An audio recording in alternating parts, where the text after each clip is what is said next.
Bonjour, mes incroyables abonnés. Je souhaite la bienvenue à tous dans mon coin. Merci beaucoup pour votre soutien constant. Que vous ne manquiez jamais d'aide au nom de Jésus, Amen. Dieu a divisé la journée en deux veilles, le matin et le soir. Dans Genèse chapitre 1 verset 5, la Bible dit que Dieu appela la lumière jour, et les ténèbres nuit. Et le soir et le matin furent le premier jour. Cela montre que le soir marque le début d'un nouveau jour selon le calendrier de Dieu. Si vous voulez prier sans cesse, vous devez connaître les veillées de prière. Nous avons 8 veillées de prière, chacune d'une durée de 3 heures. Cela a une signification spirituelle et c'est un moment stratégique pour un moment spécifique de prière. Permettez-moi de clarifier rapidement qu'il n'y a pas d'heure fixe pour un croyant, pour prier car nous avons tous un accès libre au trône de Dieu à tout moment.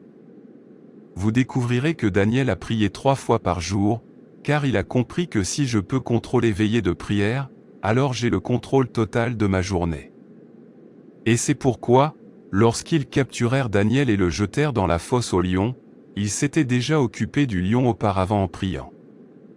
Ainsi, au moment où ils le jetèrent dans la fosse au lion, le lion était détendu parce que les anges de Dieu étaient aux commandes.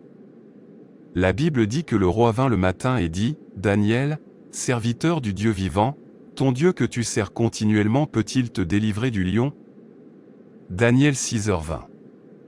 Daniel répondit, « Dieu a envoyé ses anges pour fermer la gueule du lion. » Les lions ne pouvaient pas l'attaquer, car ils étaient déjà pris en charge. Daniel comprenait les heures du jour. Quand ils sont venus l'arrêter, ils l'ont trouvé en train de prier. Certains d'entre nous, le problème est que l'ennemi ne nous trouve pas dans notre surveillance. C'est pourquoi l'ennemi nous attaque et nous vainc parce que nous ne comprenons pas, nous devons être des sentinelles. Nous avons 8 veillées de prière en 24 heures, ce qui fait une journée. 4 pour la nuit, 4 pour le jour. La première veillée va de 18h à 21h. Elle est appelée la veillée du soir, car c'est le début de la journée selon le calendrier de Dieu.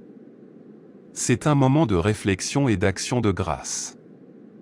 Psaume 141, verset 2, « Prier pendant cette heure de veille nous prépare pour la nuit alors que nous recherchons la protection de Dieu sur nos familles et nos foyers. » La deuxième veille est appelée une période de transition. C'est de 21h à minuit. C'est aussi connu comme la veille de nuit et c'est le temps de l'intercession fervente et du combat spirituel. Juge chapitre 7 verset 19 dit ainsi, Godim et les 100 hommes qui étaient avec lui arrivèrent à l'extérieur du camp au début de la veille du milieu. Ces hommes lancèrent une attaque surprise contre les Madianites pendant la veille du milieu menant à une victoire significative.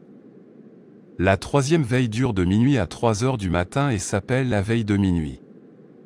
C'est le moment où la guerre spirituelle est à son apogée et c'est le meilleur moment pour de puissantes prières d'intercession.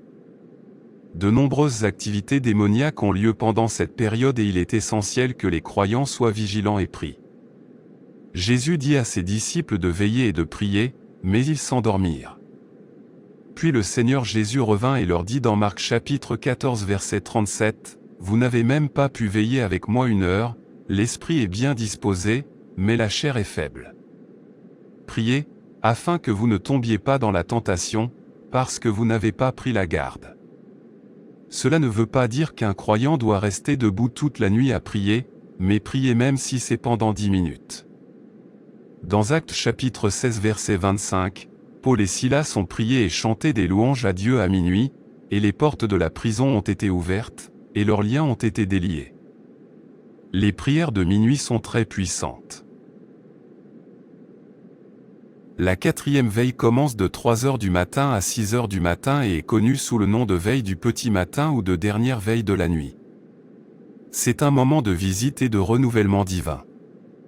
Dans Matthieu chapitre 14 verset 25, la Bible dit, « Et à la 4e veille de la nuit, Jésus alla vers eux, marchant sur la mer. » C'est le moment de vivre le miraculeux et le surnaturel.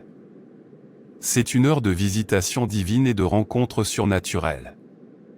On croit également que lorsque Jacob a lutté avec l'ange du Seigneur, C'était entre 3 et 5 heures du matin. C'est pourquoi vous entendez l'ange dans Genèse 32 verset 24 dire « Laisse-moi partir car le jour est sur le point de se lever ».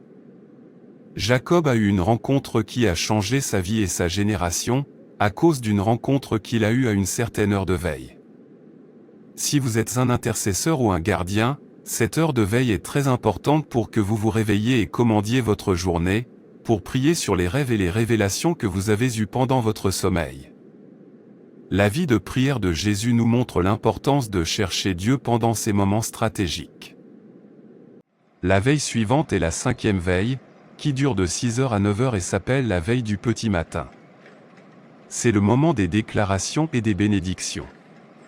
C'est le moment où vous déclarez les promesses de Dieu dans votre vie, parlez positivement dans votre journée. David a dit dans le psaume 63 verset 1, « C'est le moment de recevoir une nouvelle onction et des tâches quotidiennes de Dieu. » C'est aussi une opportunité de prier pour la manifestation du plan et du but de Dieu dans votre vie. La veille suivante est la 6e veille, qui va de 9 heures à 12 heures. Elle est appelée la veille du jour. C'est le temps de l'effusion du Saint-Esprit et le temps de la faveur divine. Dans Actes chapitre 2 verset 15, Pierre s'adresse à la foule après que le Saint-Esprit soit monté sur les disciples à la 3e heure du jour. Cette heure est un moment puissant pour prier afin que le Saint-Esprit vous remplisse à nouveau et vous donne les moyens d'accomplir les tâches de la journée. La 7e veille commence de 12 heures à 15 heures, elle est connue sous le nom de veille de midi. Elle est également connue sous le nom de veille de la domination. C'est le moment de prier pour que Dieu nous guide et nous accorde sa sagesse. Dans le psaume 55, versets 16 à 17, David dit « Moi, j'invoquerai Dieu, et l'Éternel me sauvera.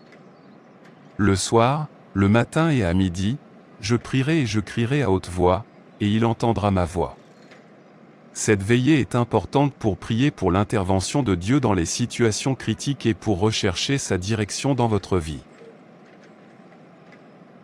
Enfin, nous avons la 8e veille qui va de 15 heures à 18 heures. C'est un moment d'intervention et de percée divine. Dans Actes chapitre 3 verset 1, Pierre et Jean montèrent ensemble au temple à l'heure de la prière, soit la 9e heure. C'est à ce moment-là qu'ils guérirent l'homme qui était assis près de la porte appelée la Belle. Cette veille est également connue sous le nom d'heure de bénédiction. C'est un moment puissant pour prier pour la guérison et garantir les bénédictions de Dieu dans votre vie. Toutes les heures de veille sont importantes, mais assurez-vous de ne pas manquer la veille du soir et la veille du matin, qui vont de 18 heures à 21 heures, et celle de 3 heures à 6 heures. Ces deux veilles sont très importantes. Si vous l'avez remarqué, vos meilleurs rêves se produisent généralement à 3 heures du matin et à 6 heures du matin et même vos visions sont parfois plus claires pendant cette période. Et parfois, vous dormez et vous sentez que quelque chose ou quelqu'un vous réveille, puis vous vérifiez l'heure, vous voyez qu'il est 3 heures du matin. Vous ne savez même pas pourquoi vous vous réveillez, l'ange essaie de vous dire de prendre le contrôle de la journée. Prenez les choses en main. Votre prière déplacera des montagnes.